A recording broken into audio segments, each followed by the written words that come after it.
வணக்கம். இன்றைக்கி நம்ம பார்க்க போகிற சமையல் ஒரு அருமையான முட்டைக்கறி தான் பார்க்க போகிறோம். ரொம்ப குயிக்காக பண்ணிடலாம் இந்த முட்டைக்கறி. இது பார்த்திங்கன்னா காலைல என் பொண்ணு காலேஜுக்கு 5:30க்கெலாம் சாப்பாடு வைக்க சொன்னேன் அதுக்காக டக்குன்னு என்ன செய்யலாம் அப்படின்னு யோசிப்போ இந்த முட்டைக்கறி பண்ணிட்டு தோசை ஊற்றி கொடுத்தா நல்லாயிருக்குமேன்ட்டு ப்ரிப்பேர் பண்ணேன். ஸோ அந்த வீடியோவை தான் உங்களுக்கு ஷேர் பண்ணியிருக்கேன். ஸோ ரொம்பவும் டேஸ்ட்டாக இருக்கும். இட்லி, தோசை, சப்பாத்தி, சாதம் எல்லாத்துக்குமே இந்த முட்டைக்கறி நல்லாயிருக்கும். ஸோ வாங்க இது எப்படி செய்யலாங்கிறத பார்க்கலாம். பேன் எடுத்துக்கலாம். பேன் வந்து ஹீட் பண்ணிக்கலாம். தேவையான அளவுக்கு எண்ணெய் விட்டுக்கலாம். எண்ணெய் சூடானதும் 1 டீஸ்பூன் சோம்பு, 1 பிரியாணி இலை, ஒரு சின்ன துண்டு பட்டை இது எல்லாத்தையும் சேர்த்துக்கலாம். 2 கிராம்பு சேர்த்துருக்கேன். அதோட கொஞ்சமாக கல்பாசி இது எல்லாத்தையும் சேர்த்துக்கலாம். கருவேப்பிலை சேர்த்துக்கலாம். இப்போ இதில் பொடியாக நறுக்கின பெரிய வெங்காயம் அளவு 2 கைப்பிடி அளவுக்கு சேர்த்துக்கலாம். வெங்காயம் கூட இருந்தால் தான் நல்லாயிருக்கும்.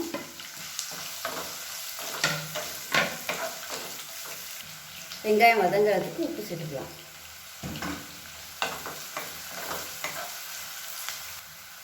வெங்காயம் நல்லா சிவந்து வதங்கிடுச்சு. இந்த ஸ்டேஜில் நல்லா 1 டேபிள் ஸ்பூன் அளவுக்கு இஞ்சி பூண்டு பேஸ்ட்டு சேர்த்துக்கலாம். இதையும் சேர்த்து பச்சை வாசனை போக வதக்கி விட்டுக்கலாம். இஞ்சி பூண்டு பேஸ்ட்டு நல்லா வதங்கிடுச்சு. இப்போ பொடி எல்லாமே சேர்த்துக்கலாம். 1 டேபிள் ஸ்பூன் மிளகாத்தூள், 1 டேபிள் ஸ்பூன் தனியாத்தூள், 1/4 டேபிள் ஸ்பூன் ஜீரகத்தூள், 1/4 டேபிள் ஸ்பூன் மஞ்சத்தூள் இது எல்லாத்தையுமே சேர்த்துக்கலாம். வதக்கி விட்டுக்கலாம். இது எல்லாமே நல்லா எண்ணெய் பிரிஞ்சு வந்துருச்சு. இதில் மீடியம் சைஸாக 2 தக்காளி மிக்சியில் அடிச்சிருக்கேன், அதை சேர்த்துக்கணும். இது எல்லாமே எண்ணெய் பிரிஞ்சு வதங்கட்டும்.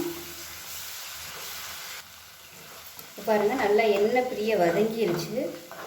இந்த ஸ்டேஜில் நல்லா 1 கப் அளவுக்கு தேங்காய் பால் வந்து எடுத்து வச்சுருக்கேன். அதை சேர்த்துக்கலாம். நல்லா கெட்டியான தேங்காய் பாலை சேர்த்துக்கலாம். இதையும் சேர்த்துட்டு நல்லா கொதிக்க விட்டுக்கலாம். இப்போ இந்த கிரேவிக்கு தேவையான அளவு தண்ணியை சேர்த்துக்கலாம். ஏன்னா முட்டை ஊற்றினதுக்கப்புறம் நல்லா கெட்டியாக வரும், அதனால் கொஞ்சம் தண்ணியாகவே வச்சுக்கலாம். இப்போ தேங்காய் பால் ஊற்றி மீடியமான ஃப்ளேமில் விட்டாச்சு. நல்லா அப்படியே எண்ணெய் தெளிஞ்சு வந்துருச்சு பாருங்கள்.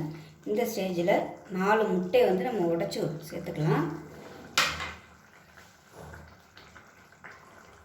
நான் வந்து இன்றைக்கி 4 முட்டை எடுத்திருக்கேன். நீங்கள் எத்தனை பேருக்கு யூஸ் பண்ணுறீங்களோ அதுக்கு தகுந்த மாதிரி சேர்த்துக்கோங்க. கடாயை பொறுத்து எத்தனை முட்டை சேர்க்கணுமோ சேர்த்துக்கோங்க. ரொம்பவும் நிறைய சின்ன கடாயை வச்சுட்டு நிறைய முட்டை ஊற்றிட்டோம்னா உங்களுக்கு அந்த சேஃப் வராது. இப்போ இப்படியே கொதிக்கட்டும். மீடியமான ஃப்ளேம்லேயே வேகட்டும். மூடி வச்சிடலாம். மேலாப்பில் கொத்தமல்லியில் தூவி விட்டுட்டு மூடி வச்சிடலாம். இப்போ எப்படி இருக்குன்னு பார்க்கலாம். நல்லா சூப்பராக வந்துருச்சு. இப்போ அமர்த்திடலாம். இது வந்து ஊற்றிட்டு ஒரு 2 நிமிஷம் கழித்து இந்த மாதிரி லைட்டாக அப்படி ஆட்டி விட்டிங்கன்னா உங்களுக்கு அந்த மசாலா எல்லாமே இந்த முட்டையில் வந்து விழுந்துடும். கரண்டியை போட்டு கிண்ட வேணாம். பாருங்கள் சூப்பராக ரெடி ஆயிடுச்சு. அருமையாக அப்படியே வந்துருச்சு பாருங்கள். இப்போ கிண்டுனோம்னா இது வந்து அப்படியே உடஞ்சி போகும். இது நேரம் ஆக ஆக இந்த கிரேவி எல்லாத்தையுமே முட்டை வந்து நல்லா உறிஞ்சிக்கிறோம். நல்லாயிருக்கும் சாப்பிட்றதுக்கு. இட்லி, தோசை, சப்பாத்தி எல்லாத்துக்குமே அருமையாக இருக்கும். நான் வந்து இன்றைக்கி தோசை தான் ஊற்ற போகிறேன்.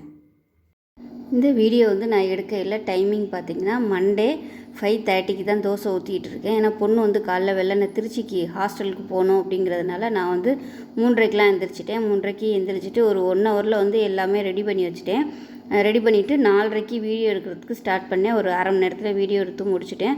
ஸோ 5:30க்கு கிளம்புனா தான் திருச்சிக்கு வந்து போக முடியும் காலேஜுக்கு. அதனால் நான் வந்து 5 மணிக்கெலாம் வந்து எனக்கு சாப்பாடு வைங்க அப்படின்ட்டேன். ஏன்னா ஹாஸ்டலில் உள்ள சாப்பாடு வந்து இன்றைக்கி சேமியாவும் பொங்கலும் வைப்பாங்க, எனக்கு பிடிக்காது. அதனால் காலையில் இங்கே சாப்பாடு செஞ்சு கொடுத்துருங்க, சாப்பிட்டுட்டு போயிடுறேன் அப்படின்னா. அதனால் அவள் சரி போயில அவளுக்கு பிடிச்ச மாதிரி முட்டைக்கறியும் தோசையும் ஊற்றி கொடுத்துருந்தா கொஞ்சம் திருப்தியாக சாப்பிட்டு போயிடுவாளேங்கிறதுக்காக வெள்ளனே எழுந்திரிச்சு ப்ரிப்பேர் பண்ணிட்டேன். இட்லி, தோசை, சப்பாத்தி எல்லாத்துக்குமே இந்த முட்டைக்கறி வந்து ரொம்பவும் டேஸ்ட்டாக இருக்கும். காரம் வந்து உங்களோட விருப்பத்துக்கு தகுந்த மாதிரி போட்டுக்கோங்க, நல்லாயிருக்கும். ஏன்னா தேங்காய் ஊற்றுறதுனால கொஞ்சம் காரம் அதிகமாக போட்டிங்கன்னா தான் உங்களுக்கு வந்து மைல்டான காரமாக தெரியும். தேங்காய் பால் ஊற்றுறதுனால அந்த காரத்தை வந்து எடுத்துரும். ஸோ அவ்வளோதான். இது மாதிரி இந்த முட்டைக்கறி செஞ்சு பாருங்கள். காலையிலே வந்து திருப்தியாக சாப்பிட்டு போயிட்டா. அவ்வளோதான். இந்த வீடியோ இதோட முடியுது. வீடியோ பிடிச்சிச்சின்னா லைக் பண்ணுங்கள், கமெண்ட் பண்ணுங்கள், சேனலை சப்ஸ்கிரைப் பண்ணுங்கள், பக்கத்தில் உள்ள பெல் பட்டனையும் ப்ரெஸ் பண்ணுங்கள். நன்றி.